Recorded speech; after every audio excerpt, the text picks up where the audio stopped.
E aí, pessoal, continuando com minha história, com as histórias em quadrinhos, hoje eu chego ao que eu digo naquelas edições que me impressionaram. Por quê?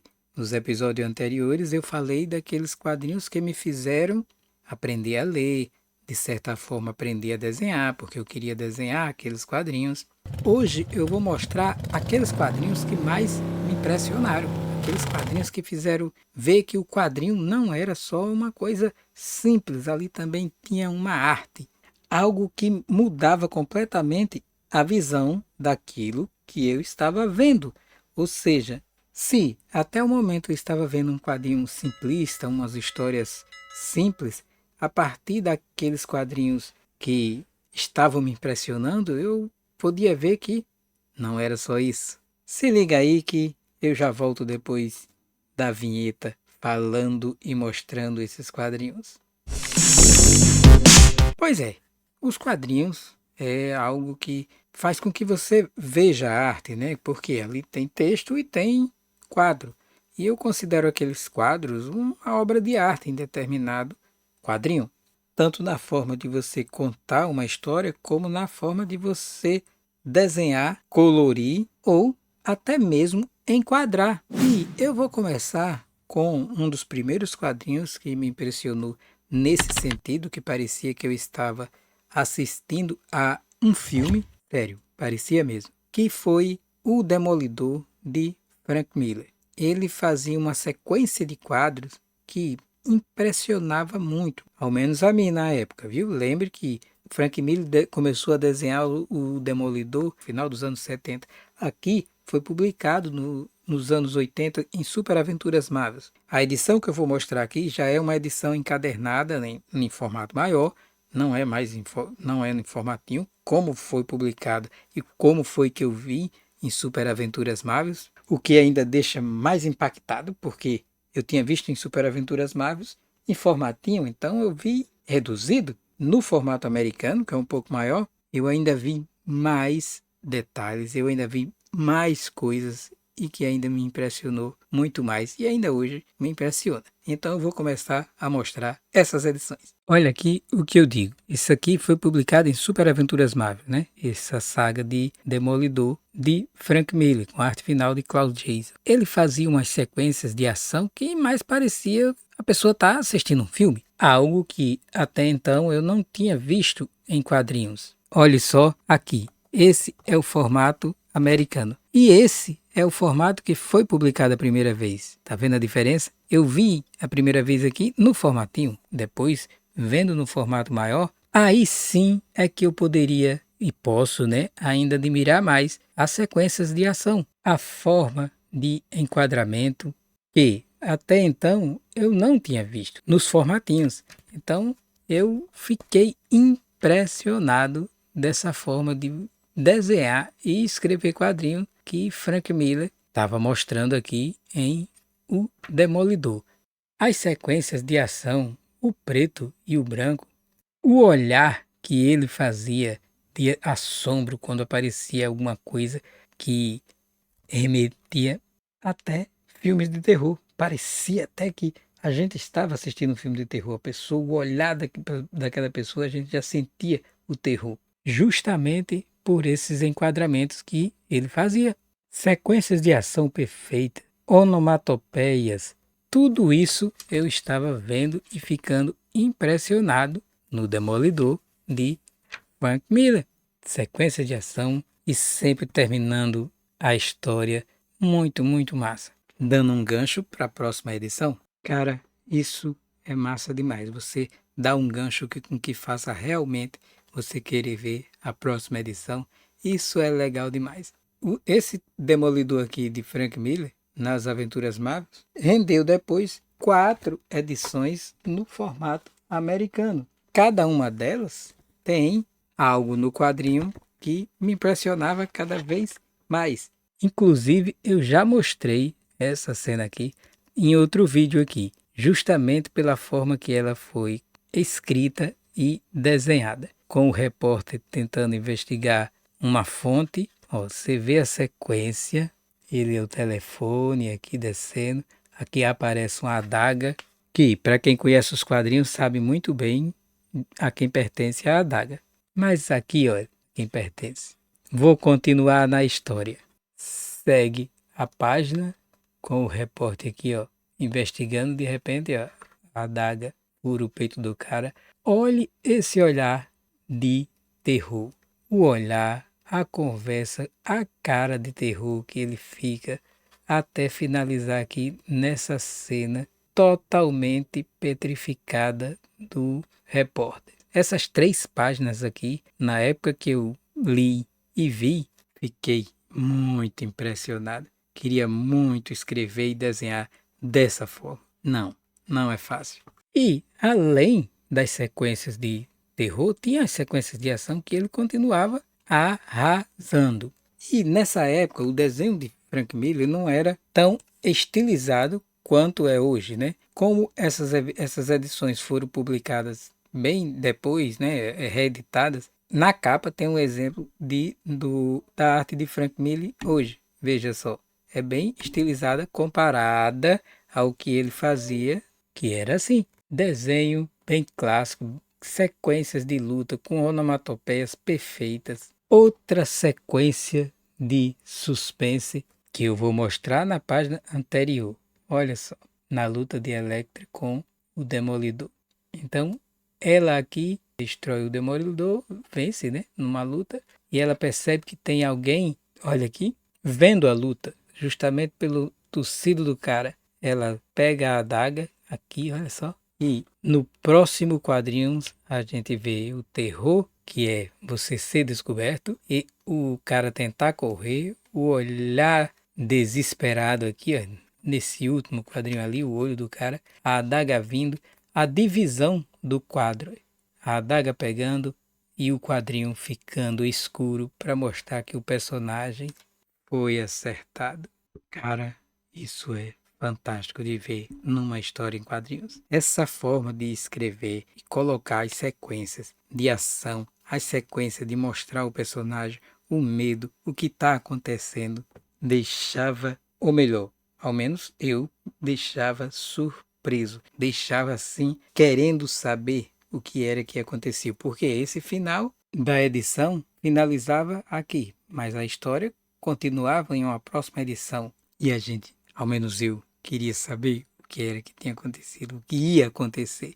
Isso é fantástico. E ainda vou continuar nas edições de Demolidor de Frank Miller, porque ela foi uma das que me impressionou muito. E aqui eu vou mostrar um personagem que o Demolidor usou muito personagens secundários que nem aparecia tanto. E aqui, ó, tem Metaloid, que eu até tenho um bonequinho dele aqui, ó, que é parte de um jogo, dá pra ver, ó. Também tenho o Demolidor, baseado no Demolidor de Frank Miller aqui. Eu tenho um bonequinho, até encaixei, que era para ter uma boa, ou melhor, colocar na estante, né? Tipo assim, aqui a última edição desse arco, né? Do Demolidor de Frank Miller com Klaus Jason, que, como eu falei, continuava com sequências fantásticas. E aqui eu vou mostrar uma que inspirou, ó, uma sequência de 3 quadros com uma única imagem. Esse tipo de quadril me inspirava tanto que eu tentei replicar.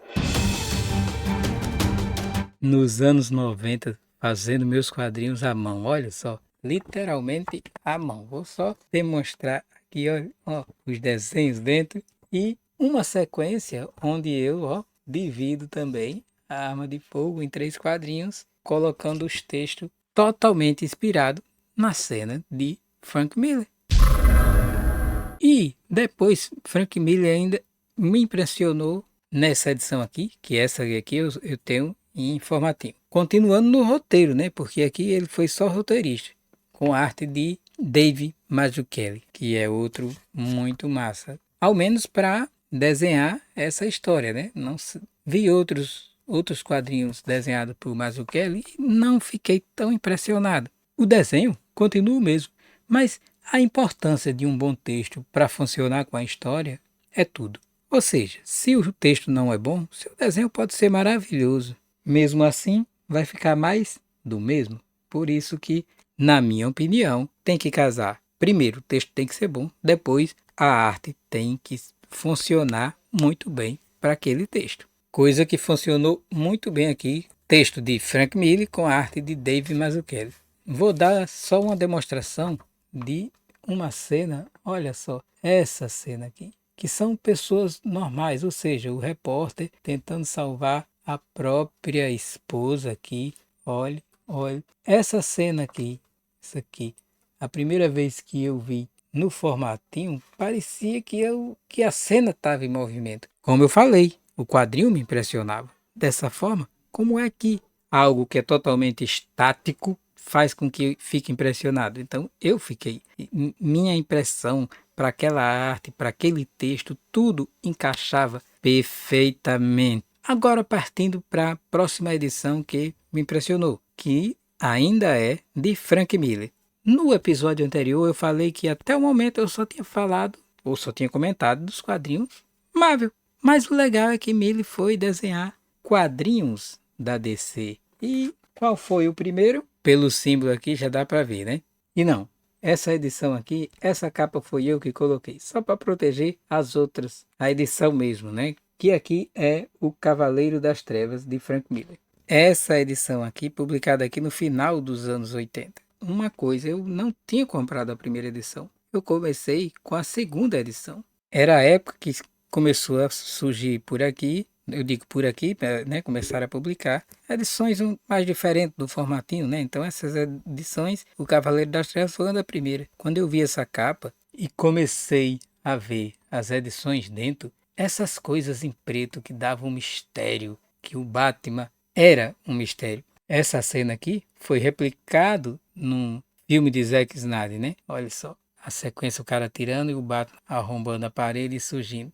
Pena que o filme de Zack Snyder não seja bom. Mas o quadrinho aqui é fantástico, ainda hoje. E é a primeira vez que o Cavaleiro das Trevas foi lançado aqui no Brasil. Essa é a capa da edição 1, edição 2, edição 3, edição 4. Assim foi lançado o Cavaleiro das Trevas aqui, a primeira edição, né? Em 4 edições. Aqui eu encadernei para tentar proteger, mas as sequências feitas por Frank Miller, o surgimento aqui do Cavaleiro das Trevas, a primeira vez que ele aparece, as onomatopeias e terminando aqui no pulo dele. Isso me impressionou demais. E como eu comecei comprando a edição 2, eu não comprei a edição 1, foi luta aparecer a edição 1, que não era tão fácil. No final dos anos 80 você adquirir quadrinhos, não é como hoje, você digita na internet e vai aparecer um monte de gente vendendo as edições. Não, nos anos 80 não tinha isso. Essa é a edição da DC, né, o primeiro assim que me impressionou, e escrito e desenhado por Frank Miller, que vinha da Marvel Comics, né? Para você ver a importância do autor, do texto, do desenho também. Mas eu vou continuar com o Batman, com outra edição que fiquei mais impressionado ainda. Lembra que eu disse que texto e arte tem que funcionar? Foi o que eu vi aqui. Essa edição aqui eu vi em banca e não adquiri. Por quê? Tá aqui, ó, o nome da edição. Asilo Arkham. O nome do personagem, o herói, olha, aqui, bem pequenininho. Eu vi isso e disse, não, essa edição aí não é boa. Me enganei e muito. Dias depois, um amigo meu trouxe essa edição aqui para eu ler. Quando eu vi a arte de Dave McKean, texto de Grant Morrison, que é uma mistura de colagem, pintura, riscos, porque essa sequência aqui, onde o comissário conversa com o Batman e as sequências coloridas, como vocês estão vendo aqui, já é Batman indo para o Asilo Arkham. Isso mostra realmente a diferença já na própria arte entre você estar fora do Asilo Arkham e você no Asilo Arkham. Isso me impressionou demais. De forma que, não, eu não tentei copiar aqui porque a arte de Dave aqui não se copia. Aqui é pura viagem. Olha só que coisa linda. E um Batman que mostrava mais em sombras do que detalhes. Você vai perceber que aparece mais detalhes dos inimigos do Batman que do próprio Batman. O Coringa aqui você vê o rosto dele, mas o Batman é só as sombras. e a loucura do Asilo Arkham. Coitadinha da minha edição. Essa é a edição de 1990, viu? Essa edição aqui de Asilo Arkham. Tá bem. Já descolou as páginas, eu já colei. E tá descolando. Ó, perceba aqui, ó, as páginas descolando. Mas a sequência de quadrinho, a forma que foi desenhado, combinando tudo, as páginas soltas. Por pura nostalgia, eu fico com essa edição mesmo. Porque hoje em dia já existe ela, que você pode adquirir, assim como todas as edições do Cavaleiro das Trevas. Apesar de que, a primeira vez que o Cavaleiro das Trevas foi publicado, o papel era bem diferente. Foi publicado e eu acho massa esse papel que foi publicado, o Cavaleiro das Trevas. Já a republicação eu não gostei. É tanto que me desfiz depois. Fiquei com a edição de 4 edições mesmo que eu achei massa. O encadernado eu não gostei. Continuando, começou a surgir as edições grandes, as edições especiais, colorida e tudo mais. A Marvel começou a publicar, ó, os Gramping Marvel, começando aqui com Hulk e Coisa. Que o papel já era melhorzinho em relação ao formatinho. E essa história aqui é tão comédia quanto o último filme de Thor. Só que melhor, né? Aqui é o Coisa e o Hulk. Mas misturava aqui comédia com ação e as lutas entre o Coisa e o Hulk. Muito engraçado. Então, a partir de aqui, tudo mudou. Tudo mudou no sentido de que agora eu não queria mais os formatinhos.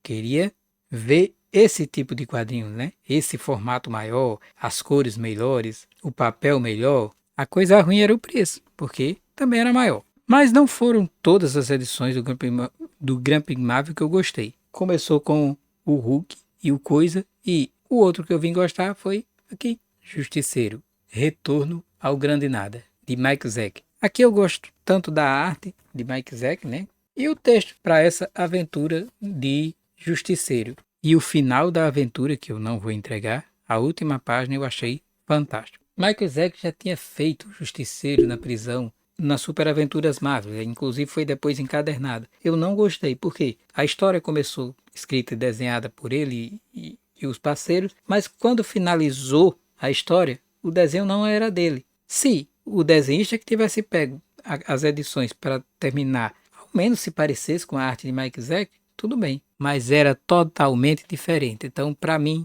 estragou a edição. E eu me desfiz, queria mais nem ver. Até aqui eu mostrei personagens da Marvel, personagens da DC, mas o Brasil também produz ótimas coisas, então eu não poderia deixar de mostrar De Volta para o Futuro. Cara, isso aqui foi massa demais. Também pegando a onda dos Gramping Marvels, né? Que aqui é a Gramping Trapa. Gramping Trapa? Graphic Trapa. Olha aqui. Cara, isso aqui de Volta para o Futuro. Aí aqui era juntando a parte 1, 2 e 3. Texto e arte. Eu achei muito legal, muito engraçado. E que valeu muito ler esse quadrinho na época. E ainda hoje, né? Eu leio e me divirto muito. E nos anos 90 começaram a mudar tudo, né? Em relação ao quadrinho e a forma do papel, dos desenhos. E surgiu Spawn. E confesso que me impressionou o desenho de Greg Capullo e a forma como era feita a quadrinização. Claro que muitas histórias tinham uns textos que não combinava tanto, mas combinava com a arte de Capullo. E a quadrinização, as cores, o papel, cara, isso aqui na época impressionava justamente porque a gente estava vendo uma coisa muito bonita plasticamente, com colorido bonito, né?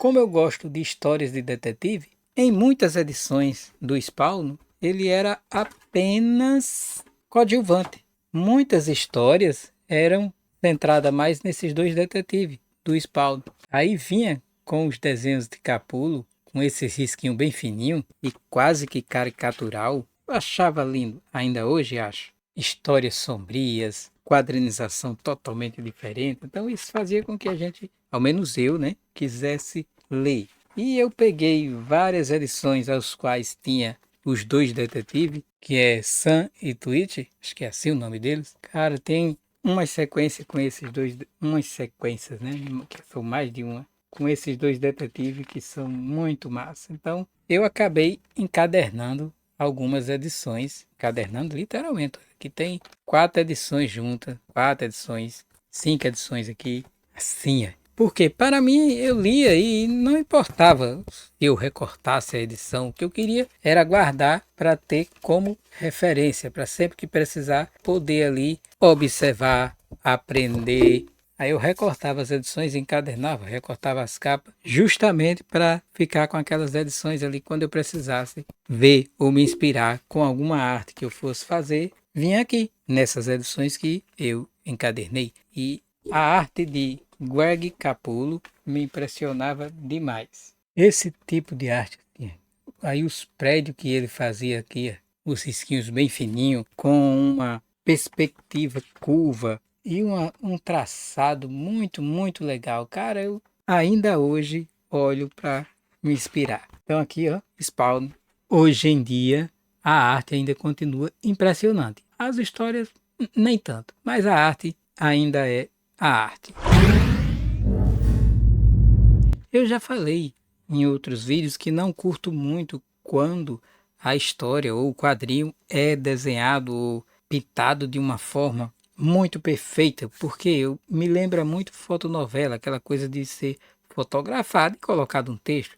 Mas essa edição aqui do Reino do Amanhã foi uma edição que me impressionou. Aqui, para quem conhece, desenho de Alex Ross com histórias de Mark Waid. Cara, essa história aqui, Reino do Amanhã, é massa. E os desenhos, a arte, que aqui não é desenho, aqui é arte, é fantástica. Aí, como eu falei, como é uma coisa muito certinha, às vezes, para mim, não combina tanto com o quadrinho, porque fica muito certo, né? Aquela coisa parecendo que foi tirado uma foto. Porque a arte de Alex Ross, cara, é uma foto. Mas essa edição aqui de Alex Ross, o texto eu achei fantástico. Então, eu gostei dessa história. Como também ele tinha feito na Marvel. Ó, aqui, Marvels. E essa daqui eu gostei também porque os personagens não eram... ou seja, os heróis não são o principal, né? A história é feita toda com outra pessoa vendo os super-heróis. Então, isso aqui também eu achei muito massa. Aqui, outro clássico escrito novamente por Miller para Batman, porque ele tinha feito o Demolidor com Mazzucchelli e fez Batman ano 1 também com desenhos de Mazzucchelli. Aí aqui, novamente, tanto texto e arte combinam demais nessa história. Demais, demais. São cenas memoráveis, são textos memoráveis e que vale muito a pena você ler, inspirar-se e admirar. E isso foi tudo. Os quadrinhos que, quando eu comecei, eram aqueles quadrinhos simples, né? No caso, os formatinhos que eu mostrei nos episódios anteriores. Aqui já começou a ser uns quadrinhos maiores, então veio os Caçadores, aqui com o personagem da DC, também com a arte fantástica e um texto maravilhoso, e acabou sendo uma série de poucas edições, mas que também valeu muito. E toda essa minha história é entre os anos 80 e os anos 90, porque eu só vim no final dos anos 90, eu deixei, abandonei um pouco os quadrinhos. Por quê? Estava sendo mais do mesmo e estava uma coisa que já não estava me agradando tanto. Você não era fácil você conseguir os quadrinhos que você queria, né? Como ele tinha mudado tudo, muitos quadrinhos que você queria tinham um custo alto. E eu só voltei realmente a ler quadrinhos, ler e adquirir. Já em 2006, se não me falha a memória, 2005 para 2006, quando eu conheci Milena Azevedo e A Garagem Hermética. Foi 25/8/2005. Eu estava procurando algo que eu já tinha visto as propagandas do quadrinho, né? Mas queria ler e era... Na época, como não tinha internet, você não comprava nada pela internet, você tinha que procurar em banca. Eu nunca tinha visto em banca. Mas surgiu a Garagem Hermética Quadrinhos, eu vi uma matéria no jornal e fui lá conhecer. E comprei minha primeira edição de Gru, de Sérgio Aragones, com texto de Marc Evanier. Cara, eu ri muito com esse Gru. E depois comprei várias edições. E assim voltei a ler quadrinhos, né? E aí tenho outros quadrinhos. Inclusive, publiquei meu primeiro quadrinho em 2006, que até saiu no Universo HQ, uma matériazinha falando desse quadrinho aqui. As edições desse quadrinho se esgotaram e ele está disponível no Kindle da Amazon. Versão digital, colorida, porque aqui foi em formatinho e em preto e branco, seguindo muito a estética da arte de Frank Miller, que é um artista que eu admiro muito a arte e a forma de contar histórias que ele faz, né? Então, minha inspiração vem muito do trabalho dele. Claro que aqui são histórias cômicas, mas a arte fica muito parecida com, ou melhor, muito inspirada no que ele faz do preto e branco. E com isso veio outras edições, veio outras histórias, apareceu outros quadrinhos, conheci vários artistas, publiquei várias edições com outras pessoas, em parceria com outros, mas essa é uma outra história. Aqui eu apenas comentei o que me inspirou realmente desde o início e o que me impressionou. Esse episódio foi com os quadrinhos que me impressionaram até aquele momento, no final dos anos 90. E depois vieram outros quadrinhos, mas que mudaram a forma de eu ir fazendo, a forma de ver e a forma até de fazer quadrinhos, de adquirir quadrinhos, de procurar aqueles autores que eu gostava, conhecer novos autores, que isso é que é o bom quando você conhece novos, muita coisa muda, muita coisa que você nunca tinha visto e acaba vendo. Então, isso tudo faz com que você aprenda, você se inspire e acabe acumulando informação para fazer sua arte. Isso é a minha bagagem, essas são as minhas referências, esses são, né, os meus professores, porque eu não tive professor de desenho ou de histórias em quadrinhos. Eu aprendi lendo, vendo, copiando, me inspirando e cada vez mais procurando fazer.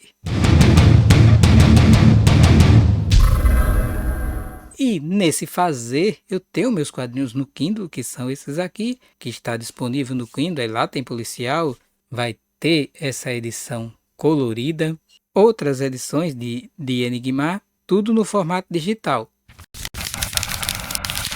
Para quem não gosta do formato digital, tem as versões impressas de Enigma, que pode ser adquirida aqui, ó, na Gibizada.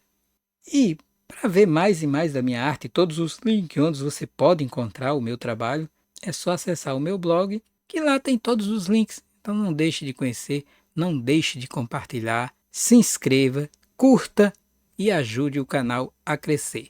E eu cada vez mais mostrar mais e mais arte onde você possa se inspirar e procurar cada vez mais fazer sua arte melhor. Como eu sempre falo aqui, e é certo, é tempo de arte. Até a próxima! Como deu para perceber, eu ainda hoje não faço diferença entre personagens da DC, da Marvel, da Image, seja de qual for a editora. O que importa para mim é se a história é boa. Se ela for boa, não importa a editora. Não importa de onde vem. O que importa é que tenha um bom texto e um desenho que case com aquele texto. Tem muito mais quadrinhos aos quais eu me inspirei. Depois, com o tempo, surgiu muito mais autores que eu acabei conhecendo, muito mais quadrinhos e cada vez mais vamos aprendendo com eles, vamos nos inspirando com eles. Mas essa é uma outra história. Esse é um outro tempo e esse é um outro momento.